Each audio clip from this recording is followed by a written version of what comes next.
আপনাকে বিয়ে করবে, সে যদি একটা দিনমজুর হয় বা সে যদি রাস্তাঘাটে আমরা বিক্রি করে খায়, তো তাকে যে আপনি বিয়ে করবেন সে তো আপনার ওই গাড়ি বিয়ার করতে পারবে না, আপনার চলাফেরা বিয়ার করতে পারবে না। কেন পারবে তখন না? বিষয়টা আমি কিভাবে তাকে আমার সামঞ্জস্য মতো করবেন? ম্যাচিক করে নেব।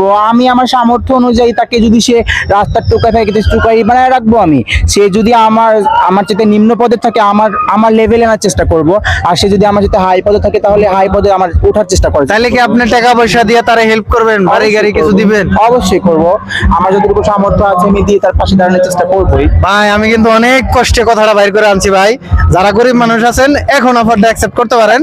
উনি টাকা পয়সা বাড়ি গাড়ি দিয়ে হইলেও বিয়ে করবে, তাই তো? এটা কিন্তু উনি স্বীকার করছে।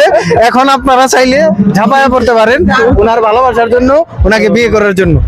ঠিক আছে, থ্যাংক ইউ হ্যাঁ, আপনাকে বিয়ে করবে, সে যদি একটা দিনমজুর হয় বা সে যদি রাস্তাঘাটে আমরা বিক্রি করে খায়, তো তাকে যে আপনি বিয়ে করবেন সে তো আপনার ওই গাড়ি বিয়ার করতে পারবে না, আপনার চলাফেরা বিয়ার করতে পারবে না। কেন পারবে না? তখন বিষয়টা আমি কিভাবে তাকে আমার সামঞ্জস্য মতো করবেন? ম্যাচিক করে নেব। আমি আমার সামর্থ্য অনুযায়ী তাকে যদি সে রাস্তার টোকাই থাকে টোকাই বানায় রাখবো আমি।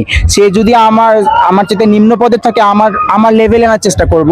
আর সে যদি আমার চেয়ে হাই পদে থাকে তাহলে হাই পদে আমার ওঠার চেষ্টা করে। তাহলে কি আপনি টাকা পয়সা দিয়ে তারা হেল্প করবেন, বাড়ি গাড়ি কিছু দিবেন? অবশ্যই করব। আমার যতটুকু সামর্থ্য আছে আমি দিয়ে তার পাশে দাঁড়ানোর চেষ্টা করবোই। ভাই আমি কিন্তু অনেক কষ্টে কথাটা বাইর করে আনছি ভাই। যারা গরিব মানুষ আছেন এখন অফারটা অ্যাকসেপ্ট করতে পারেন। উনি টাকা পয়সা বাড়ি গাড়ি দিয়ে হইলেও বিয়ে করবে, তাই তো? এটা কিন্তু উনি স্বীকার করছে।